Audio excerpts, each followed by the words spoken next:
So today we're touring a Permaculture Institute here in Zanzibar, Tanzania. So make sure you stay tuned.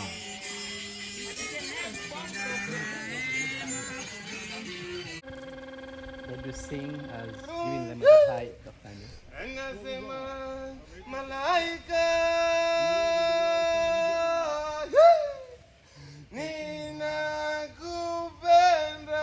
malaika anasema malaika ninakutamani malaika anasema.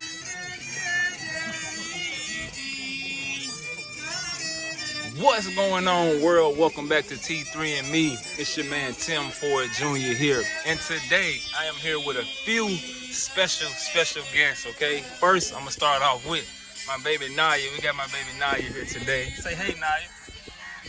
Say hey. Too much. Not yet. All right, we're gonna go slow. Kidogo, my bad. But next, we got the man of the hour, Mr. T3. T3, say hey to the people. Hey, say welcome to my channel. Welcome to my channel. My name is T3. Karibu sana. Yeah, good job. And yes, we got the brains behind the operation. My beautiful wife, Mrs. Siobhan Ford. She's here with us today on this side of the camera. Karibu sana, baby. Welcome. Salama. Karibu. Yes, son. You had a question? Yogo. You want some more mihogo? Okay.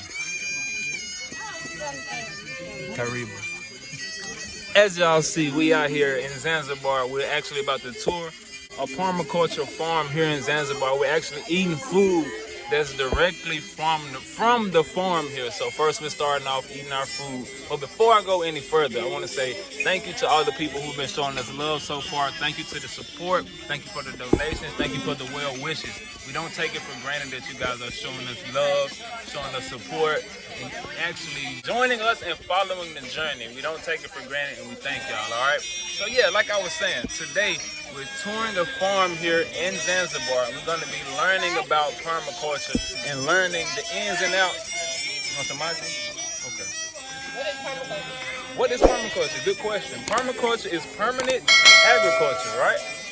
Yeah, permanent agriculture. It's basically you plant things in unison with one another so that they can work together. So for example, if you have trees in a certain area, you can plant certain vegetables around those trees, and the trees will actually provide the nitrogen that the plants need in order to grow. And also the trees have underground water trunks within them, so if you plant certain vegetables, whatever you plant around the trees actually pull water from the trunks of the trees, so you don't necessarily have to water as much as we are used to. But yeah, thank you for that question, baby.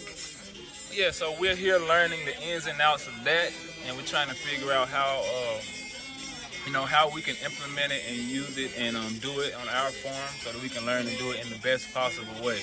So yeah, my wife actually introduced permaculture to me it's like a year ago. We've been talking about this for like a year, and we've been trying to figure out how we can do it and learn a lot about it. And we've been on YouTube just really taking in a lot of the information. And my wife actually found a place here across the water, so now we're here.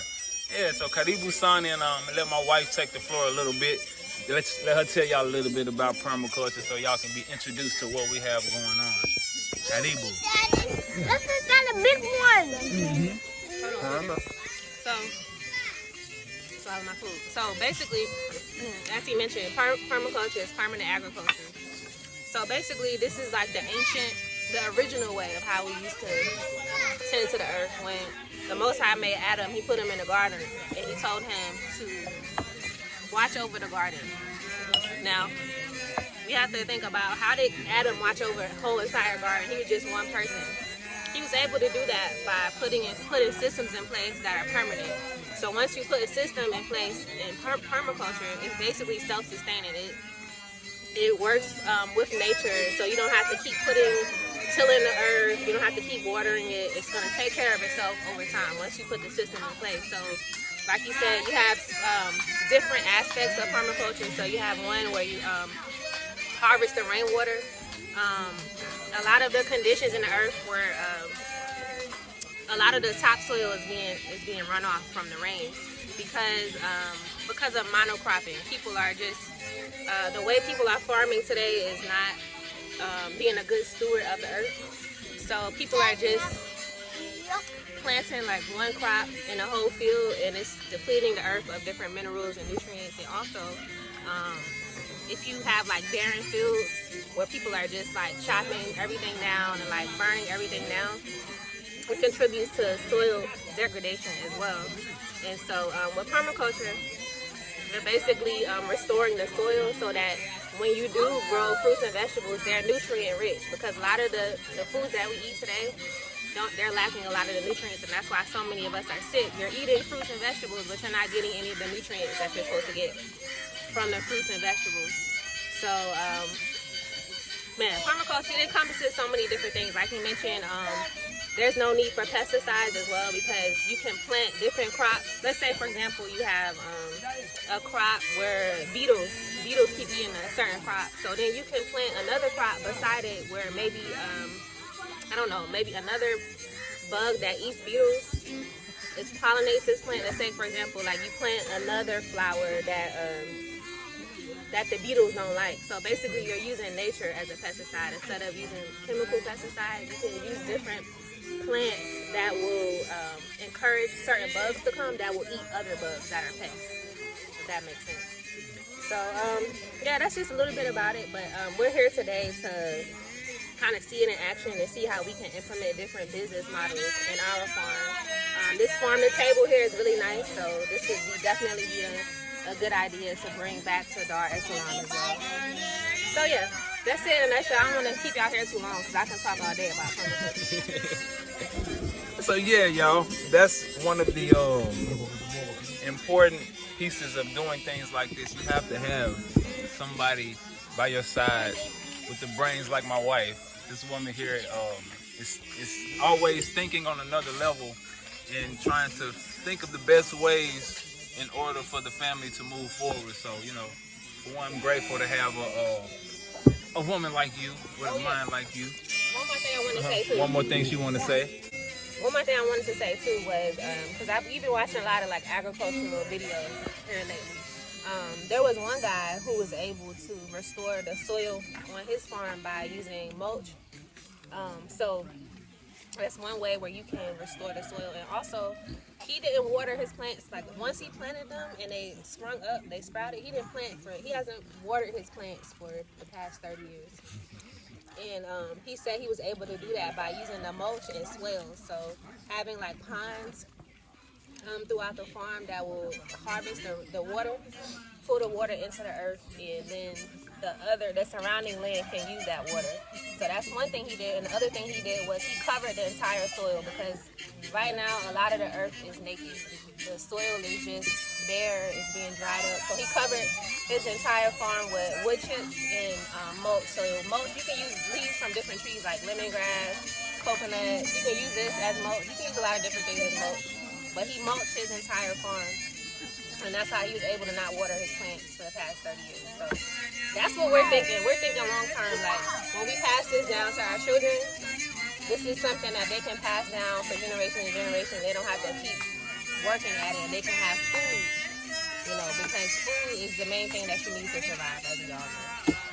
With everything that's going on in the world, being able to feed yourself is going to be super important. And agriculture is where the next wave of millionaires and billionaires are going to come from. Africa is set to feed the entire world by 2050. So we're here on the front end of it, getting in on it, getting in on these ancient ways that were lost to us due to colonization and other things. So that's it, y'all, for now.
Huh?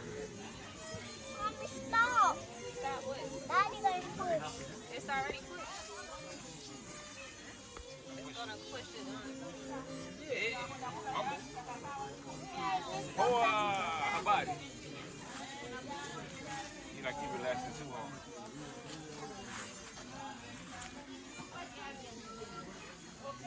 Now you having fun?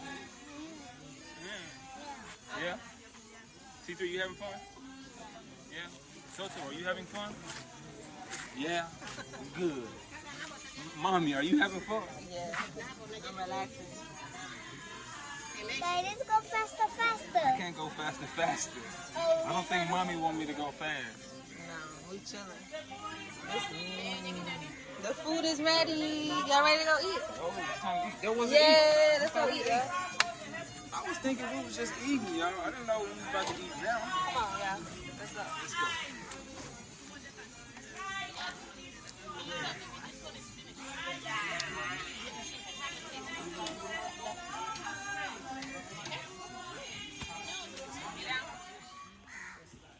I know there are people who want to travel. I will encourage them to be fast on the queue so that they don't blame me for missing their boat. Karibuni sana, and we will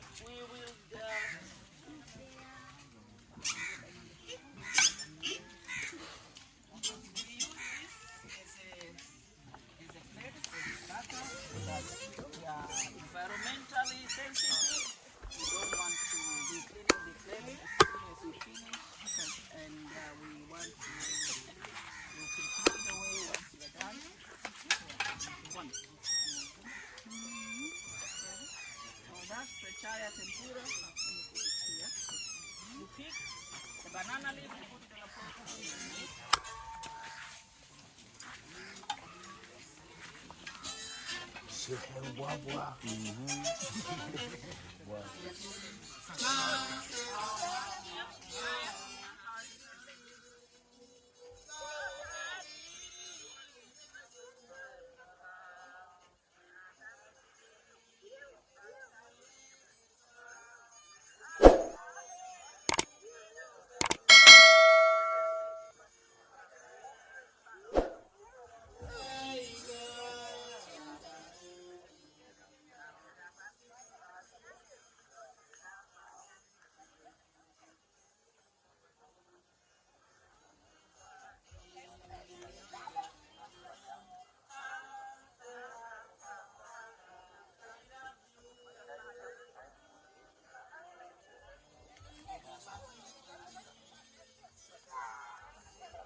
Go play, teacher. Go play. Go play.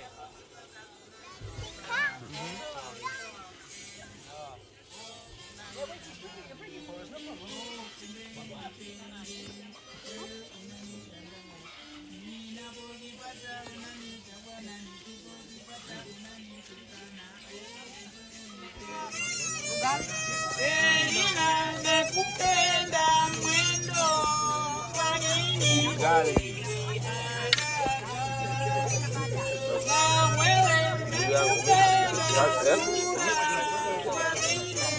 Hasta mimi sipo.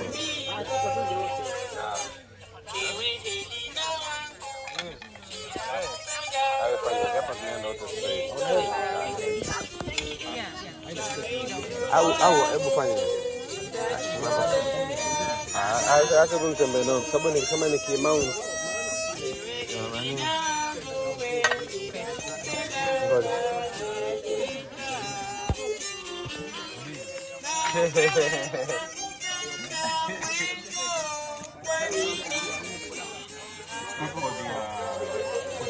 For the gut.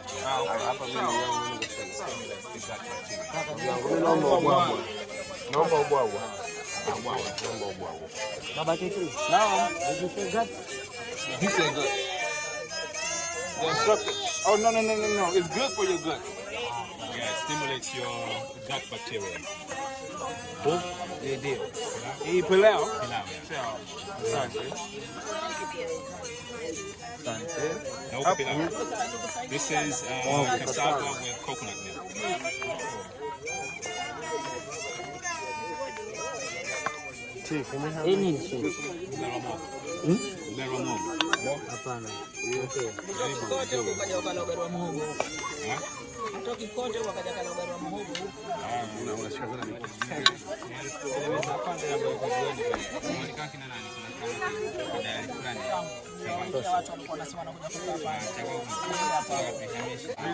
Pilau mimi nikiwa na nyama. Basi. Asante. Oh my God. Asante mama. Daga. Yeni Small mchicha. fish. Wow. Kingfish. Kwa wewe mwenyewe mama. Nasaidia. Unapaka mstari na unaona huyu ana vitu vingi anafanya. Umemwona eh? Nashika mawili. Sio mawili. Moja nitamponya. Marage best lazima uyale. Mimi nasukuma mstari. Yeah, push. Inatosha. Ukisambo. Hii mboga gani ile? Konde. Imepigwa tena mshoni. This is from Compost. Asante. Mchuzi wako. Kwa sukuma chap.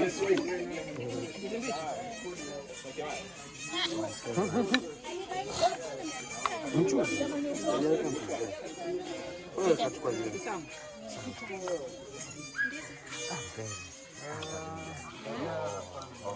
Nini kachumbari? Choko.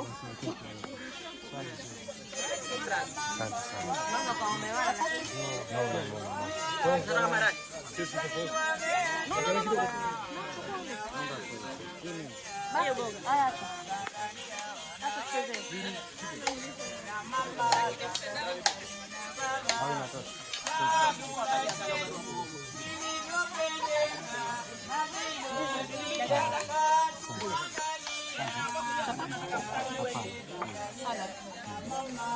Halila tucheze.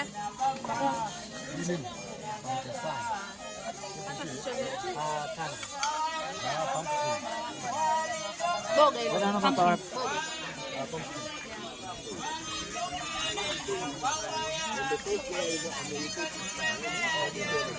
Man, if we were eating this kind of food every day, Nipe muda mchache mimi.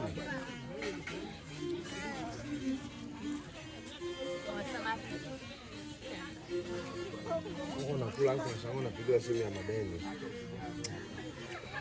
Mambo. Bado kidogo niambia yapiga video kwa wengine na katika mambo yangu. Bado kidogo. You didn't have to shove that food in your mouth like that. Wait. Unakula video. So now we're about to tour the farm here and get a little bit of first-hand knowledge about what's going on over here. So come on.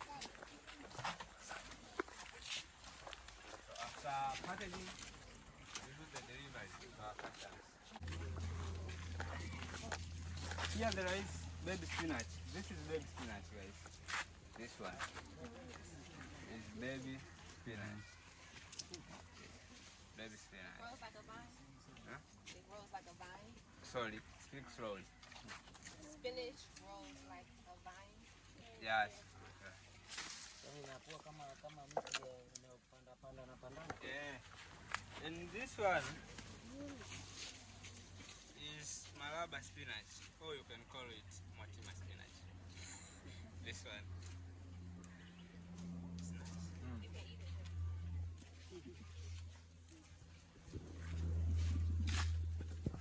Malaba spinach. And this one is chaya. I think all of them you find in the starters. Chaya tempura. This is chaya. No, hii ni chaya kama chaya. Yeah.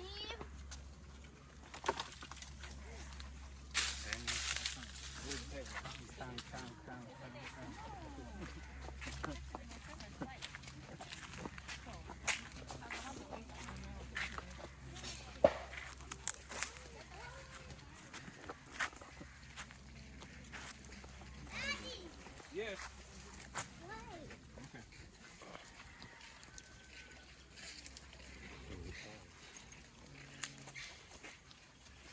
And here there is a rucola, pak choy, and some lettuce. This one is rucola. This one. And some people call it arugula. It's for salad, guys. Now we this one is eat pak it. choy. And this one is lettuce. In one bed, there is 3 crops here. Yes. Why you plant this? We do the mixture because ni kama kinga. It's like a defense. Because this crop is defense itself to what the insects. Because there are some insects likes the smell of rucola, but they don't like the smell of lettuce. So when you mix it, rucola and lettuce, you make a defense for the rucola for the Natural pest control.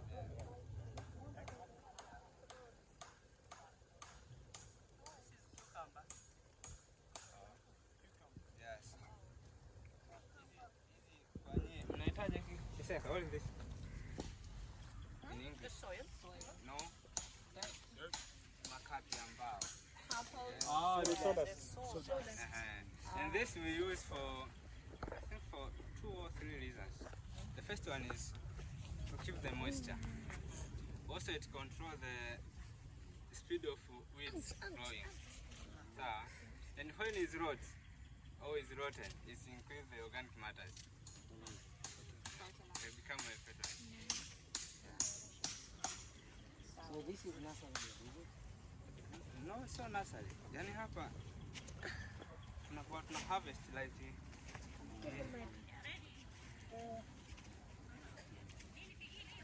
no rucola. Yeah.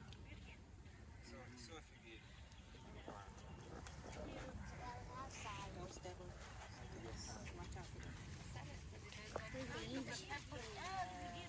Judy, something. That spinach that we just ate was very good, y'all. It was. It was. I wasn't expecting Nah. It was like sweet. The one What are you talking? Yeah, the one we just ate. It was sweet. Like a piece of candy. What's up, son?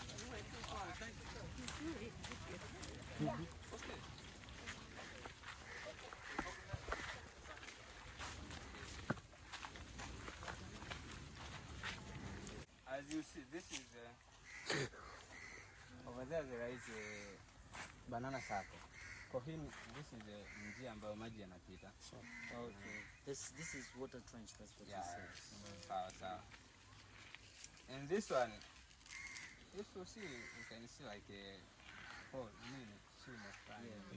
but it's natural filter. I think all of us, we know that the topsoil, it has a lot of nutrients. So when water moving, they move with the topsoil. So if the topsoil is moved by water, nutrients zinakuwa zinakosekana. here, that's the sand, the topsoil, they be drafted here.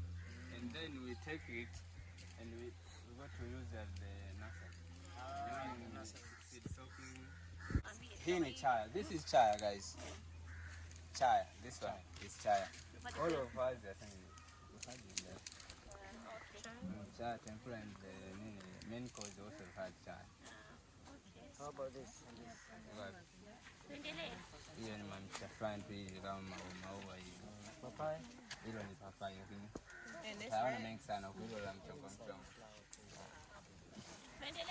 So, guys, this is banana float. Hii kwa ujumla float ya banana. Au unaweza kusema banana circles. Because there is in a circle form. So, we plant in a circle. Because the first one, I think, if you remember, I said over there, we use 3 types of water harvesting or irrigation. But during the rain season, when the rain falls, water goes around this line. So, our mini trench, this trench.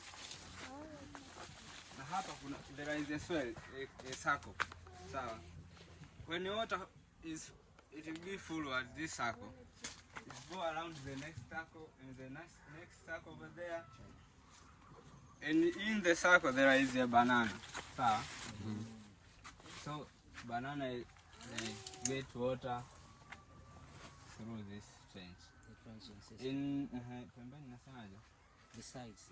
Na pembeni humu side. There is a lemon grass, chaya, some papayas. Also they get water from that circle. And in the circle we put the carbon materials. Kama unavyoona kuna majani nini. So you put them up. Like a mat. Like dead grass. Also to keep the moisture away. Sorry guys, Kiingereza, English tabu. Haina shida. Tupo pamoja. Since we're here, gotta show y'all some of the products real quick. This are natural body ready. Natural body. Yeah, natural product. Natural body. Yeah. Natural body. Yeah. Yeah, come closer. Come. Busy beachy. Karibu. There is a parsley inside. Parsley. Yeah. Oh, parsley. Parsley. Zile kule na hizi mbalimbali. That's parsley. Tell us why in the net. Kwa nini ndani ya neti? Kwa sababu hii neti inapunguza kiwango fulani hivi cha joto. Sawa. Ina minimize the temperature. Yeah. Sunlight. Kwa umwagiliaji wa mle ndani inakuwa sio kila mara.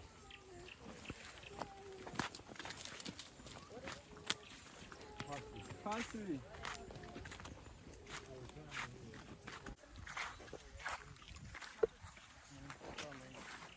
Kukanyaga tutazambi.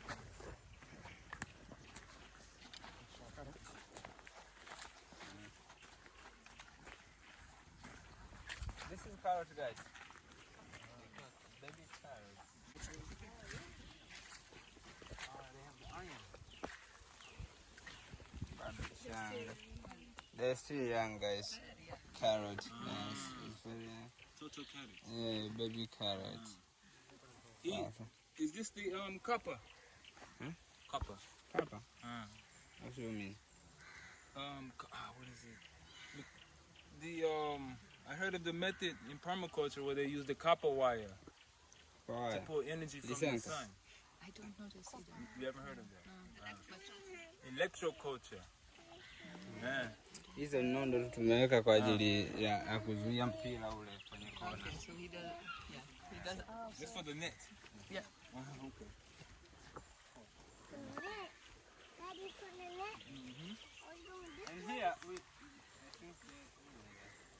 Friday, we plant the baby carrots actually.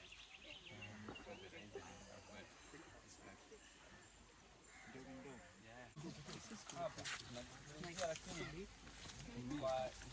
not. No, I'm joking. Actually walking around a permaculture farm in Zanzibar. Like my wife we was talking about this a few months ago. And now we're actually out here living it, doing it. Asante Mungu, man. Mungu is good. God is Mungu, y'all. For those who don't know Swahili, report it.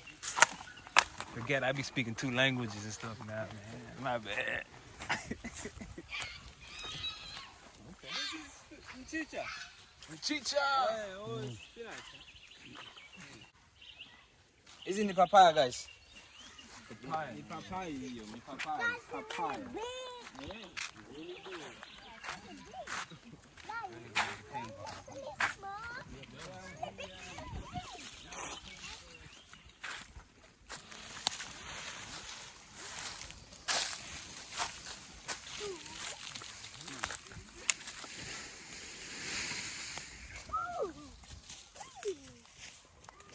All natural compost.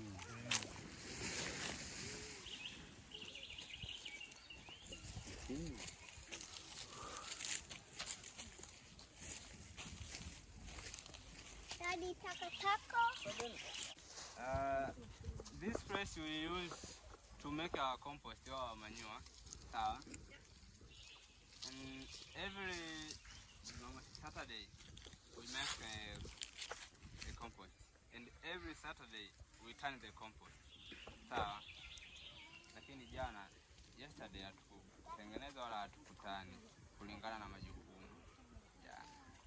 So when you say turn it, what do you mean? Kugeuza. To turn. How long that? Up and down. It depends with material that you can use. But if you use soft material, 3 weeks. Yes. Hard materials, 3 up to 4 weeks. We use the fresh leaves, dry leaves, some ash, majivu, yes, and water, cow dung. Or if you don't have cow dung, you can use a chicken dung. Chicken dung. Do you use like kitchen scraps? Yes, you can use the chicken remains, but don't use the limau. No lemon. Kwa sababu zinakuwa they have a lot of acid. That's too much acid. Lemon is the only. Everything else. Lemon, oranges, lime, citrus. So, and why we use maybe the dry leaves? Some people ask me, why you use the dry leaves? And fresh leaves, ashy. Because when you in your compost, when you put the dry materials, you add the carbon. So you get the carbon from the dry leaves or dry materials. So in fresh leaves, you get a lot of nitrogen. So and ash, it increases the pH of the soil. So some people ask, oh, my plant it needs a lot of phosphorus. Napataje phosphorus in your compost? How did I get phosphorus in your compost?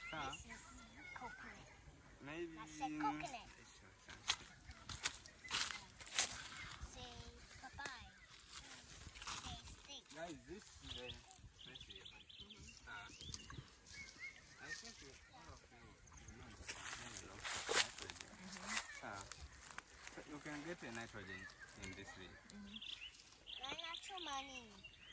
Hii mnahitaji stem. Ina contain nini jamani wanakemia? Phosphorus. Sawa. So unakuwa hauweki tu hizi. Unaweka mpaka hizi. So you can get a lot of phosphorus in your compost or in your manure. Sawa.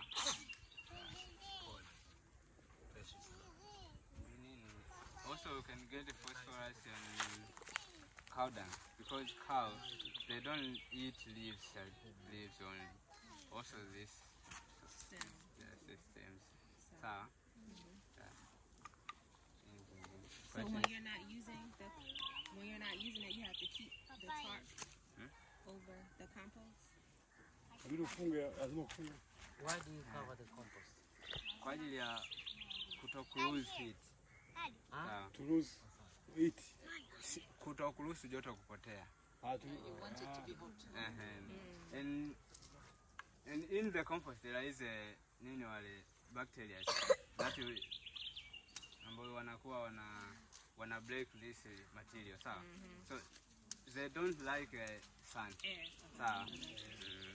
So maana tunakuwa tunakava ile kwa ajili ya kuweka favorable environment. Sawa. So it can be any kind of leaf except citric leaves.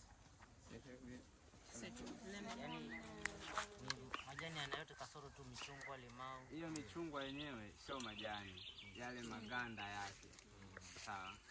Maganda ya machungwa, ya limau, ya ndimu, ya sababu yana asidi nyingi. Sawa. Do you also get fungus in here as well? Beneficial Fungus? Yeah. Fungus. Is that what that white stuff is? Good bacteria. That's fungus. Yeah. Good bacteria. Yes. But when it's black, it's not good bacteria.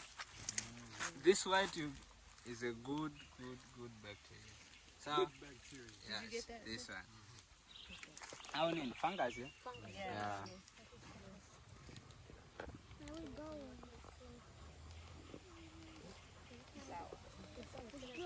Any questions? So when it's ready, it's like this. Yeah.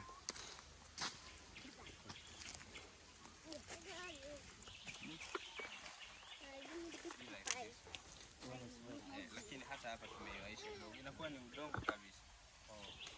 They open this a little bit earlier, but usually it smells. Kulingana tuna matumizi. Since he opened it earlier, is it still usable? Can we come back up? Inawezekana kutumika japo kwa mmefungua mapema. Mfano hii, ikiwa hivi unaruhusiwa kutumia. Ikiwa hivi. Hii jamani ilikuwa ni hizi. It was the same like this. Wow. Kwa wale bacteria wale wanakuwa wana block down materials. Be like this. Mwezi gapi? 1 month or 3 weeks. For this whole pile. Wow. You just flip it every Saturday. Na? Every June Saturday. Kutani. Yeah. Kugeuza after 3 days or 4, you have to turn the compost. But us, we turn every Saturday because of Schedule. timetable. Duties. Na mambo mengi. We have a lot of things to do. Teni huko. Maswali yameisha?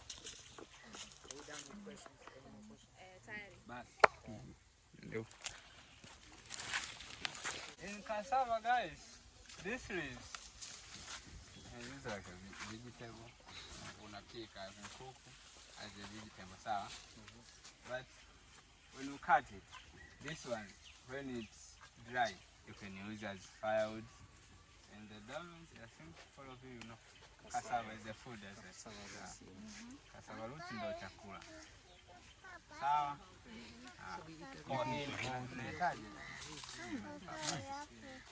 So we was eating the roots all this time. Oh, so you're trying to say multi-purpose. Sound. So the whole thing is being eaten. Yeah. From leaves to roots. Leaves to roots. Sound. Majani. Inaitwa Majani mboga kisamvu. kisamvu. Eh. Tumekula pia. Mmekula? We also had that today. Mango is yes, you had it kisamvu. Yeah. Za kawaida tu hizi, za kawaida. It's a greenhouse. This is greenhouse. It's not a greenhouse. It's a screen house. Screen house. I was wrong, son. The screen house. Screen house, not a greenhouse. Okay. In our screen house, there is a lot of things. There is rucola in this bed. In liney bed. Yeah, the bed. Beds. He beds. This bed there is rucola. Our arugula.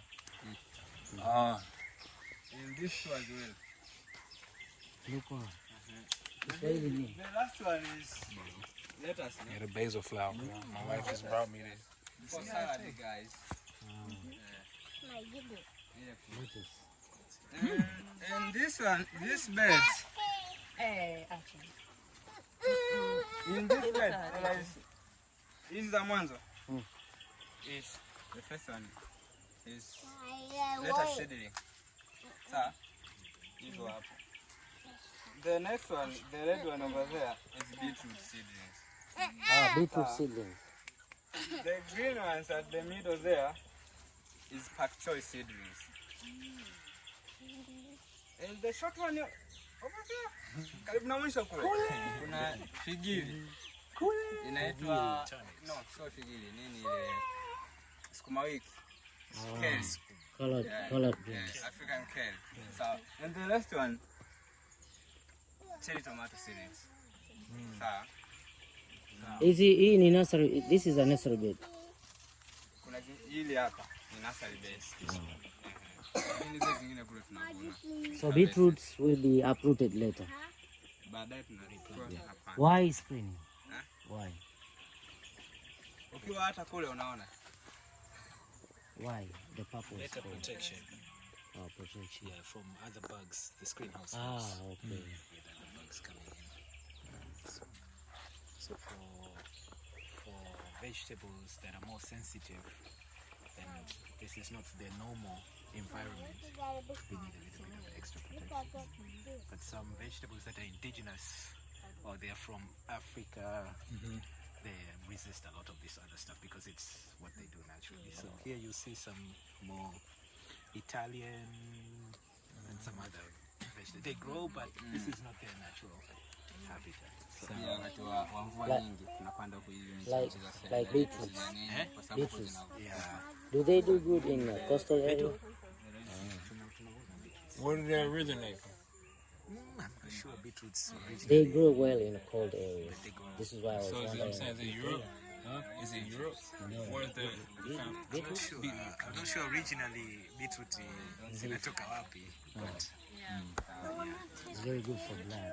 This is what they recommend when you get to the hospital to give it quick. If you're anemic, quick recovery. Yeah. Juice. And it's expensive. It's good. This size is 1,000. You see? 1,000 tissues. This size what? Kuna maswali huko. The root? Beetroot. Any questions about this? Hapana. After digging over there, it's like ilikuwa kama hii. Au kwa kuna majani pale, sawa. There is some organisms. So if you dig, they migrate. If they migrate, where they go? Kwenye fair share. In this area, they get a shelter, foods, and the others. So, there is mango tree, cinnamon. That one is cinnamon. Cinnamon, lemon trees as well, limes. Cinnamon hopper. Hii hapa. The second bill. Hiyo. Cinnamon. Oh, there is some insects like bees, butterflies. They live in this area, and also we need them. Need them? Yeah. For ajili ya for pollination in our crops like tomato, eggplants. Sorry. So what he was saying basically is that they have this place separate for, like you say, welfare with natural animals, insects. So when you clean your land to make should make sure you have a area. space, yeah, where the animals like snakes, rats, ants, butterflies have a space whereby they have their own.